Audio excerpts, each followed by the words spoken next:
In this video, we're going to talk about matrix inverses. So before we start talking about matrix inverses, we need to start with the identity matrix. A square matrix with ones on the diagonal and zeros elsewhere is called the identity matrix. Now, we can have a 2 by 2 identity matrix, or a 3 by 3 identity matrix, or a 4 by 4, or a 5 by 5 identity matrix. Any n by n array has an identity matrix for it.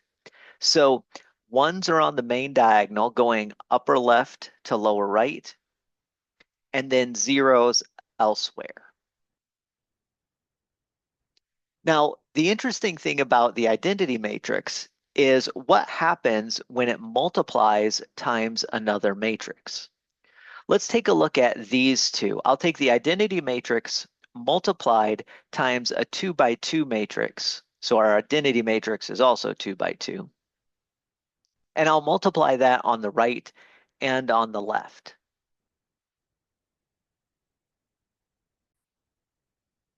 So if I take identity matrix on the left and multiply it times matrix A, B, C, D, 1, 0 would multiply times AC.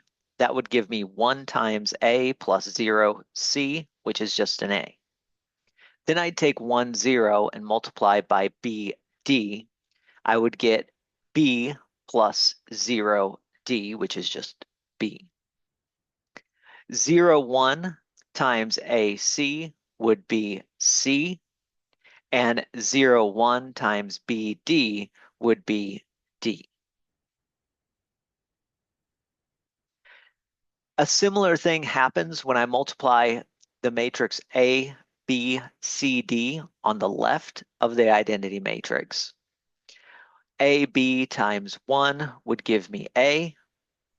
AB times 0, 1 would give me B. CD times 1, 0 would give me C. CD times 0, 1 would give me D. So now we can see why this is called the identity matrix. When I multiply that matrix times any other matrix, it gives me back the original matrix. So the identity matrix, through multiplication, keeps my matrix the same. Now, this would work for other dimensions as well. Here we have the 2 by 2 identity matrix and a 2 by 2 matrix on the ABCD. But you could do it for other dimensions like 3 by 3, 4 by 4. You can even do it if you make your dimensions correct with non-square matrices.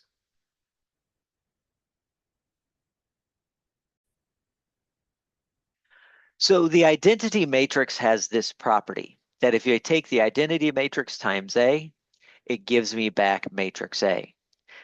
A times the identity matrix is A. Again, so long as the dimensions work out. Now this gets us to the idea of a multiplicative inverse of a matrix. If we're given a matrix A, we want to find a matrix which we call A inverse, which is denoted as A and then the exponent of -1. And that's going to be such that if I take the matrix A and I multiply it times A inverse, I get back the identity matrix. That is also going to be the case when I multiply A inverse times A as well. So whichever way I multiply A times A inverse or A inverse times A, I get back the identity. If this happens, then A to raise to the -1 is called the multiplicative inverse of A. Now, one thing I want to note here is for this to be able to happen, for this to be able to happen, A times A inverse, the rows in A and the columns, the number of columns in A and the number of rows in A inverse have to be the same. And the other way tells me that the number of columns in A inverse has to be the same as the number of rows in A. So in essence, what we're going to need is we're going to have A as a square matrix in order for it to even potentially have the option of having an inverse. So inverses only work with square matrices. Now, there's going to be a couple of different ways to find the inverse of a matrix. There's a few options. One is to put A and then the identity in one giant matrix, and then turn that into row reduced echelon form. Row reduced echelon form should give you the identity in the lead, and then your second part of that matrix will be A inverse. So that's one option for finding the inverse. Another option is we can use a formula. In the 2x2 case, the formula is pretty straightforward. If we get into higher dimensional cases, then that formula becomes really, really messy. The third option for finding an inverse is to use technology, to use some sort of a computer program or a calculator to find the inverse using technology. So let's look at the formula for the inverse in the 2x2 case. We won't go into any other cases outside of the 2x2 for formulas. Those get really, really messy.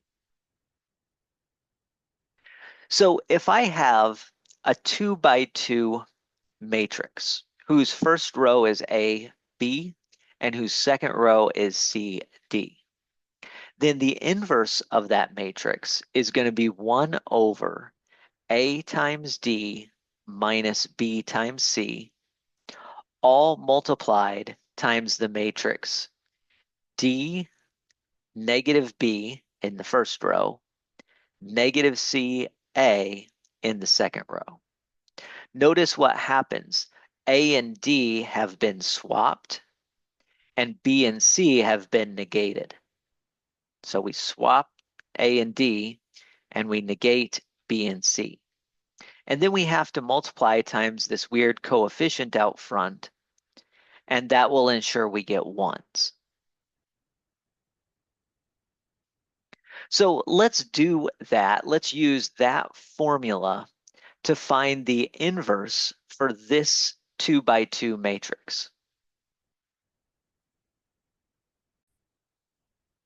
All right, so here we go. What we would do, I like to do 1 over AD minus BC first. So I like to take that coefficient, that scalar. If I take A times D, in this case, that's 5 times 6, that's 30, minus B times C, that's a 70. So we get a coefficient of 1 over negative 40. Now what we do is we swap out the A and the D. The A and the D switch places, so the 6 goes into the 1, 1 spot. The 5 goes into the 2, 2 spot. And then we negate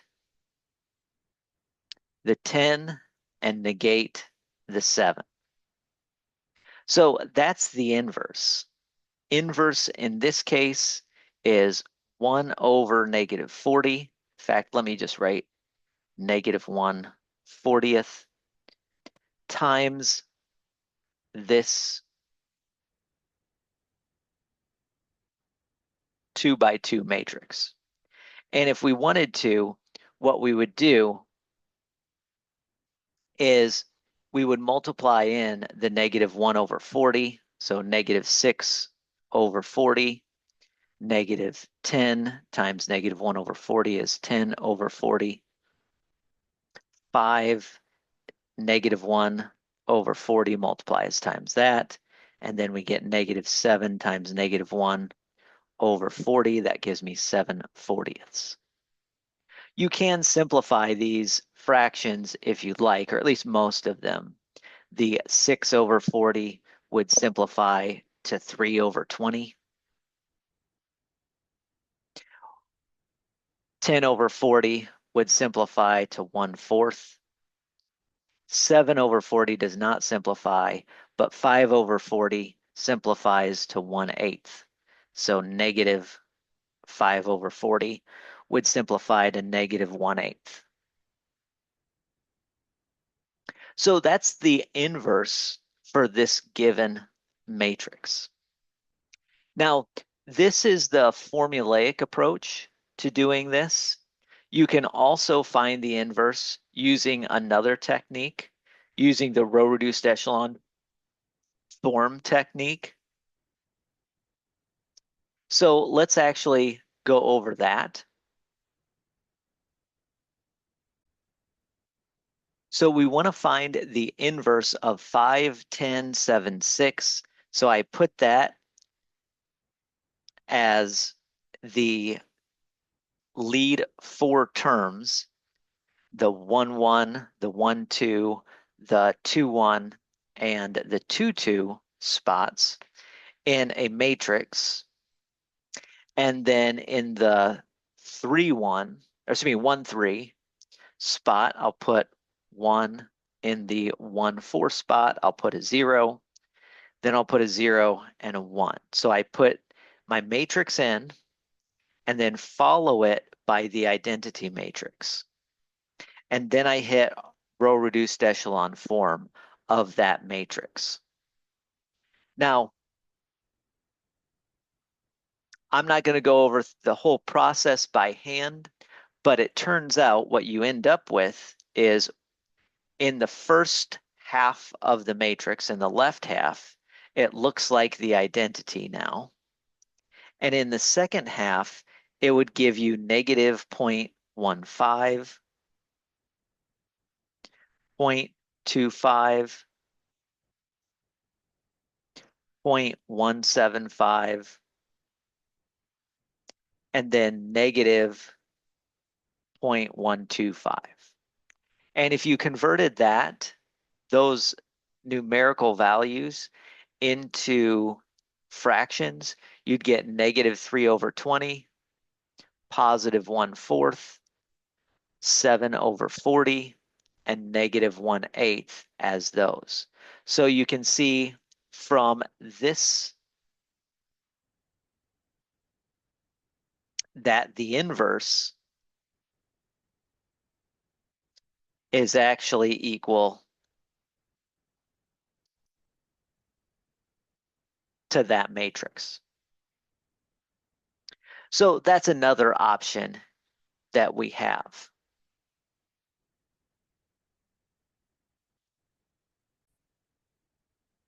Now, it is possible to go ahead and confirm that the matrix inverse is the actual inverse of the matrix that I was looking for. So what I would do is I would take my original matrix and then I would multiply that times my inverse matrix.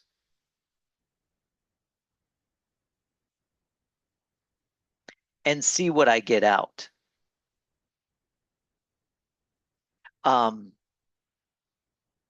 In this case, let me actually go through the whole thing. So I'll go through the entire process there. I do 5 times negative 3 over 20 plus 10 times 7 over 40. So I'd get negative 15 over 20 plus 70 over 40. If you add those two fractions, it turns out you get 1. So the 1, 1 spot is the number 1. In the 1, 2 spot, I would take 5 times 1/4 that's going to be 5/4, plus 10 times -1/8. If I take 10 times -1/8, I get a -10/8. 5/4 minus 10/8 is a 0. 10/8 is 5/4. In the third spot, specifically the 2, 1 spot, 7 times -3/20 would give me -21/20, plus 6 times 7/40, that would be 42/40. 21/20 is the same as 42/40, so -21/20 plus 42/40 add to 0. And then lastly, we would get 7/4 minus 6/8. And that's like 7/4 minus 3/4, which is 4/4, which is 1. So sure enough, when we multiply the original matrix times the inverse that we got back the identity matrix. I'll leave it as an exercise if you want to multiply in the other direction as well, to take the inverse matrix times the given matrix. You'll also get back the identity.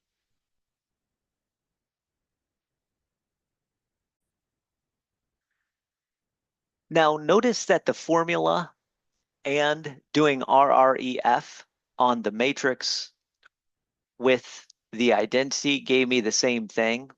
It turns out technology would also give you the same thing if you know how to use technology and ask your calculator for an inverse.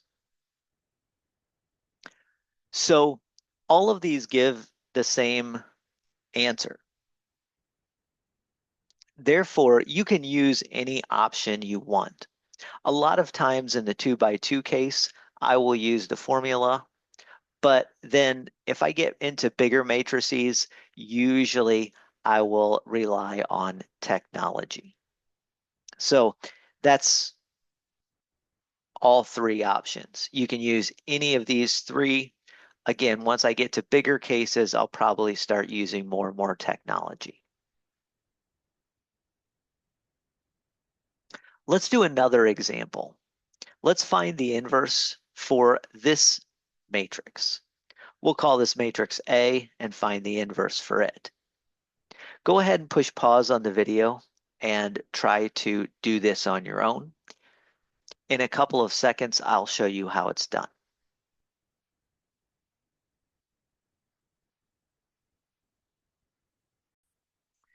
All right, I'm going to use the formula to do this. If you used row reduction, you could do that as well. So I'll call this A just for simplicity's sake. And I know that A inverse is going to be 1 over the main diagonal product, which is 1 times 5, that's 5, minus the anti-diagonal product. That's going to be 3 times -2, so that's going to give me a -6. Be careful about that. That's 1 over 11 as a fraction out front. And then I switch. I put 5 and 1, switch the 1, 1 spot with the 2, 2 spot. And then I negate the 2, 1 spot and the 1, 2 spot. Negating the 1, 2 spot gives me a +2 in that spot. And negating the 2, 1 spot gives me a -3 in that spot. That is my second row, first column. So that's what it is. Now, if we want to write that as a single matrix without a coefficient out front, all I have to do is multiply the scalar 1 over 11 by each individual term. So we'd get 5/11, 2/11, -3/11, and 1/11 as my inverse matrix. You can get decimal versions of each of those numbers as well. And as always, if we want to confirm that we have the right inverse, all we would have to do is multiply A times A inverse. Usually that's all I do is I multiply A times A inverse. You could also multiply A inverse times A. 1, -2, I'd take 1 times 5/11 minus 2 times -3/11. 1 times 5 is 5. -2 times -3 is +6. 5 plus 6 is 11/11, which gives us a 1. 1 times 2/11 minus 2 times 1/11 gives me 2/11 minus 2/11, which is 0. Then I'd take 5, that row, and multiply it times 5/11 and -3/11. So that would be 15/11 minus 15/11, which is 0. 3 times 2 gives me 6. 5 times 1 gives me 5. 6 plus 5 is 11. 11/11 is 1. So you can confirm that we get the right inverse by just multiplying A times that inverse matrix.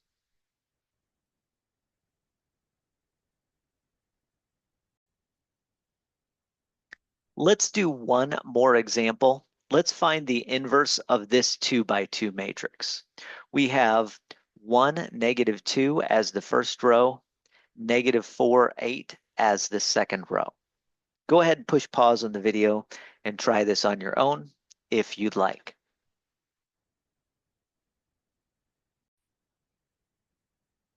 I'm going to use matrix B to represent this one. It doesn't matter what letter you choose, or even if you do have a letter. I'm just using B for the sake of ease and the fact that we used A in our previous example. So if I were to find the inverse, let's worry about the coefficient out front in just a second. I would swap the 8 and the 1. So the 8 would go there, and then I would negate the anti-diagonal entries. So that would give me 8, 2 in the first row, 4, 1 in the second row. And then we'd have to have some numerical value out front. Now what would happen here is I would get 1 times 8 minus -4 times -2. That means our numerical value out front would be 1 divided by 0. Now that obviously is a problem because we can't get any real or complex number by dividing by 0. So 1/0 is not a real number, not a complex number either. And therefore, the inverse of this matrix does not exist.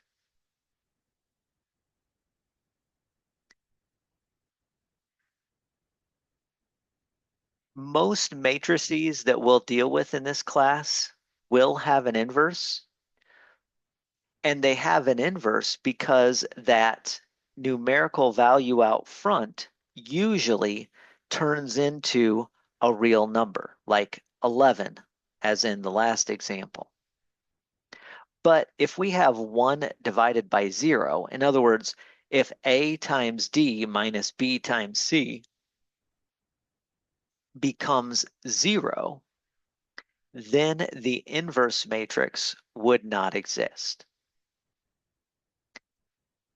Now, a similar thing would happen with the other techniques as well. If you tried to utilize technology and you ask for the inverse of this matrix, it would say that it does not exist, or there's an error, or it could not compute, something of that nature.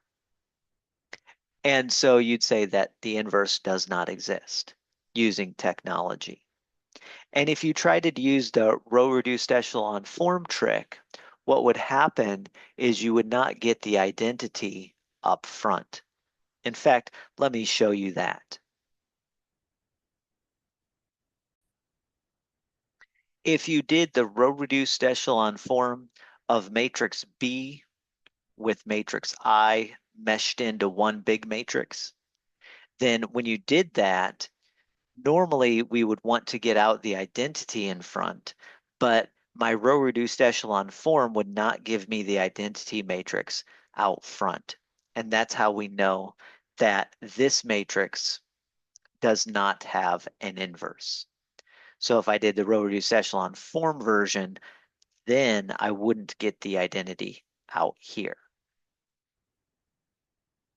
So in a lot of different ways, you can show that this matrix here does not have an inverse. There's no matrix that you can multiply this by to give you back the identity matrix.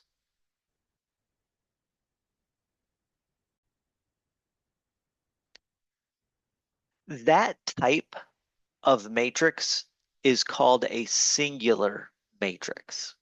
So in our example, B was a singular matrix because it did not have an inverse. A non-singular matrix means that the matrix does have an inverse. So if you see singular versus non-singular, that is an indication of having an inverse or not having an inverse. I said it in the backwards way, but non-singular if it has an inverse, singular if it does not have an inverse. And if you deal with the TI-84 calculator and ask it for an inverse, if the matrix is singular, then it will show up that way. It'll say there's an error here because the matrix is singular. Now, the reason why inverse matrices are really nice is because they allow us to deal with solutions to matrix equations. So let's take a look at a matrix equation. The common matrix equation is matrix A times matrix X is equal to matrix B. And usually this matrix A is going to be a 2 by 2 or a 3 by 3 or a 4 by 4 matrix. The matrix X is going to hold my variables, and the matrix B is going to hold my constants. Now, what this equation, when I multiply out the left-hand side,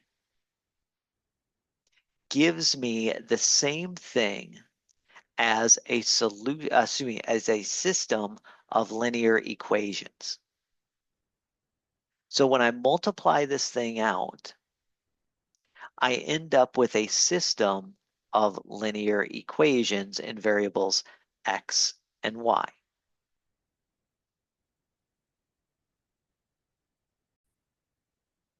So just be clear, if you multiply this out, a11 times x, a12 times y gives you that first entry. A21 times x, A22 times y gives you the second entry.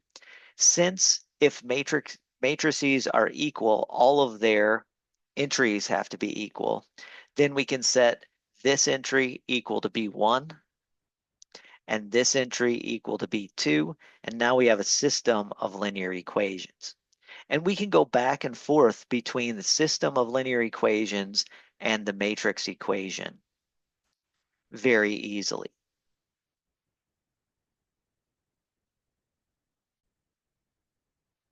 So if we have a matrix equation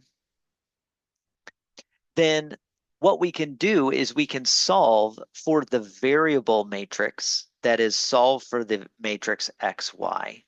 And the way I do that, in order to solve for x, all I have to do is multiply both the left-hand side and the right-hand side on the left by A inverse. If I multiply A inverse on the left, A inverse times A is the identity. Identity times X is just X. And if I have A inverse multiplied on the right, that's just A inverse times B. So the X variable matrix is just equal to A inverse times B. It's kind of like dividing a simple linear equation. I divide by the coefficient. Well, I don't have a division of matrices, but I do have a matrix inverse that I can use. So we don't have dividing by matrices, but we do have matrix inverses that we can use. And it kind of works like we're dividing by that coefficient of A.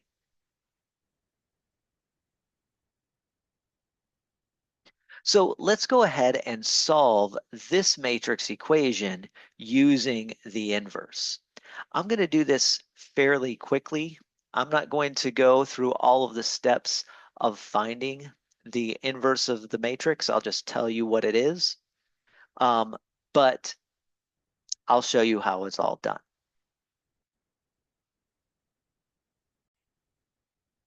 Now, mainly I use technology to do this.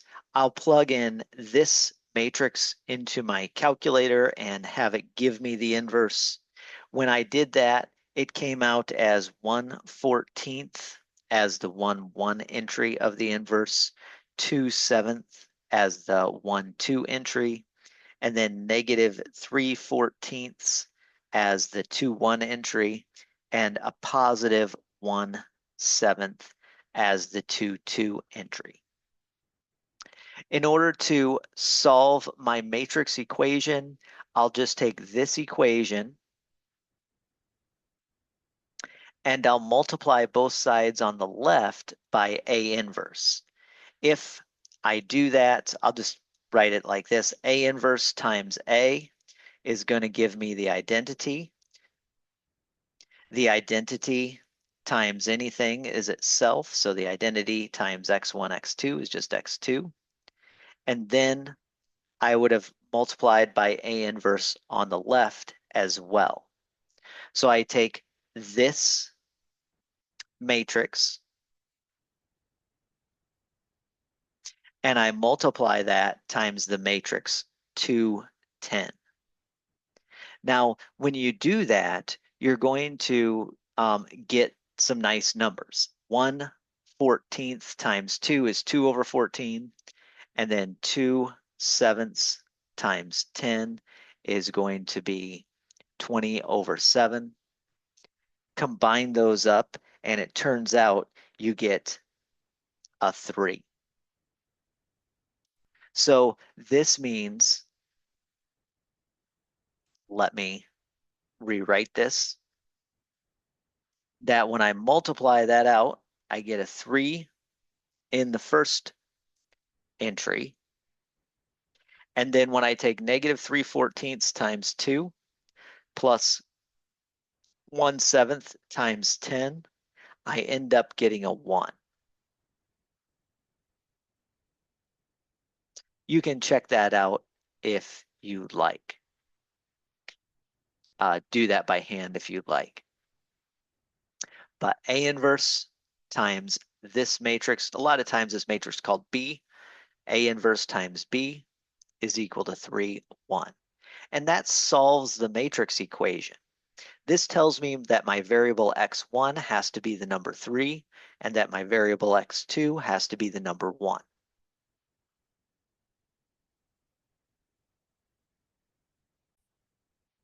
So as long as I can do this, as long as I can find an inverse, I can multiply both sides by that, and my variable x, or my variable matrix x, is going to be A inverse times B. Now, like I said, the nice thing about this matrix equation is that it is equivalent to a system of linear equations. In this case, I have a 2 by 2 matrix. I have two variable matrix with two entries, and I have a constant with two entries. You could also do this with a 3 by 3 matrix where we have three variables and three constant values. You can also do it with other four by four matrices and four variables and so on and so forth. But it's equivalent to a system of linear equations. So this gives me a matrix way using matrix inverses to solve systems of linear equations. So let's go ahead and do that in this scenario. Let's set up a matrix equation and use the matrix inverse to solve the system of linear equations here. If you want to do this on your own, push pause on the video and try it on your own.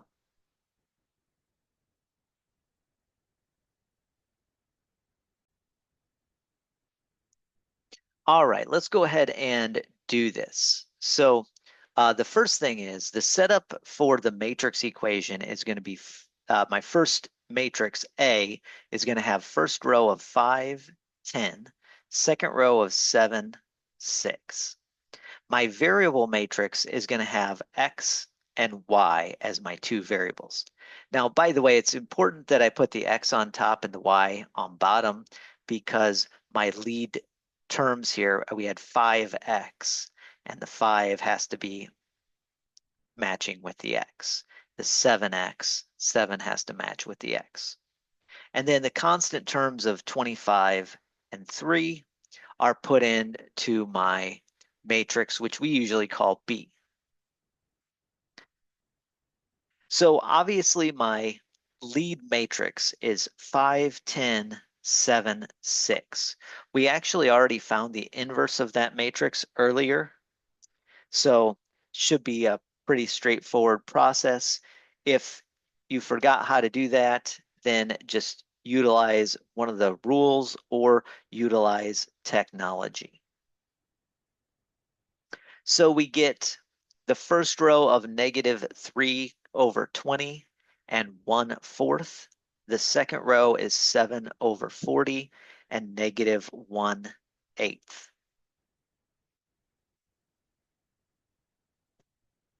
And so what we would do is we'd take this equation and we multiply by A inverse on the left and A inverse on the right. A inverse on the left is going to cancel out with the 5, 10, 7, 6 matrix and just give me the X, Y matrix on the left. And then I multiply the inverse matrix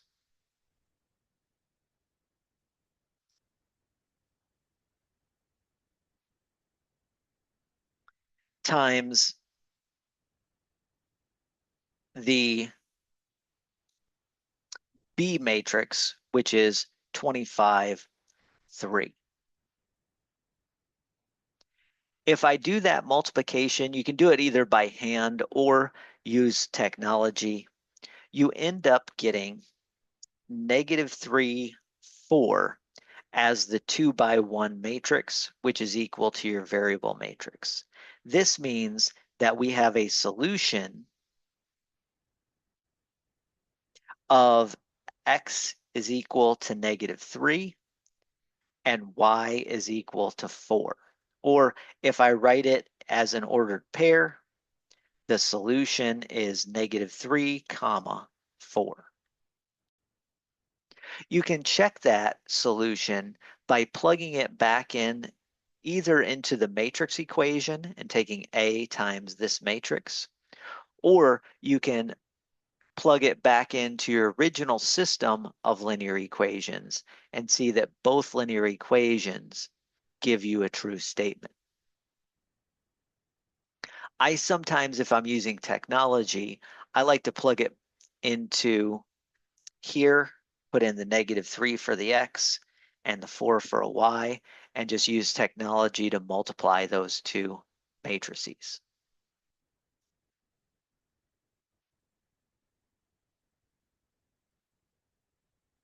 So there you go. Negative 3, 4 is the solution to that system of linear equations, and I got that by solving this matrix equation.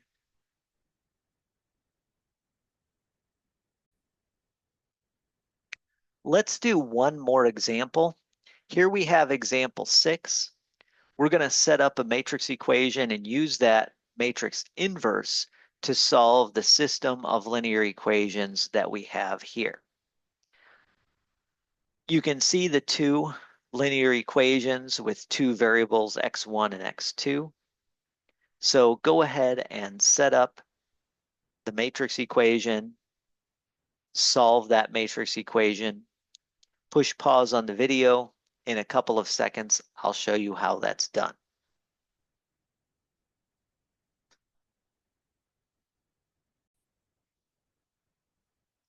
All right, I'll go ahead and do this problem. So first thing, we set up the matrix equation, which would give me a lead matrix of 1, negative 2 in the first row, 3, 5 in the second row, multiplied by my variable matrix, which has x1 in the first row, x2 in the second row. That is going to be equal to my constant matrix, which is 10 in the first row, 8 in the second row. Now the matrix A, that lead matrix, is 1, negative 2 in the first row, 3, 5 in the second row. The inverse we actually already found of that matrix earlier. That's 5 elevenths, 2 elevenths, negative 3 elevenths, and 1 elevenths. So that's the inverse matrix. Now, by the way, using technology, you don't have to like input that. That is just A inverse. So we're going to take A inverse times my matrix B. I'll write it out. In fact, no, let me do a different way. Let me just write it this way. I'm just going to take A inverse and multiply it times this matrix 10, 8. If I do that, then what I get is 6, negative 2. That means x1 has to be 6 and x2 has to be negative 2. So my solution as an ordered pair would be 6, comma, negative 2. And again, as long as we can find those inverses using technology, then it's a pretty quick and straightforward process.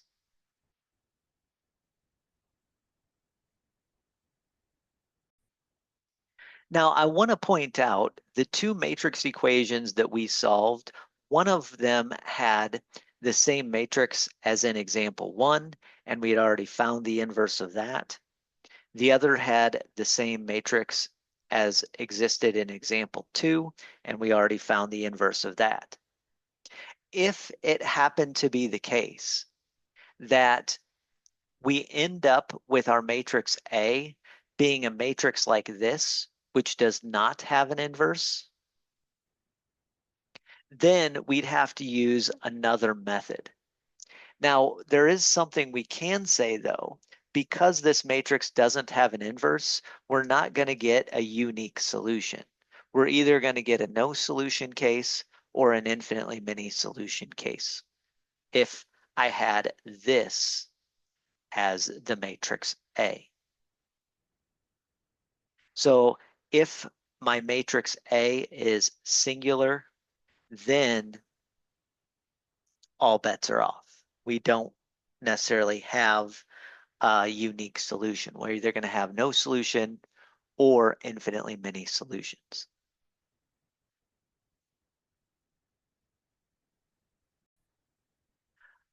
But otherwise, we are going to be able to solve the matrix equation in this way. by saying A times X equals B means X is equal to A inverse times B. As long as we can find an inverse matrix for matrix A, I can do that. So that's the real idea. And again, I utilize technology a lot to do this. There'll be an additional video on how to use inverses or how to find inverses using your calculator, and then how to do a multiplication of A inverse times B quickly using a calculator. So that'll be an added video.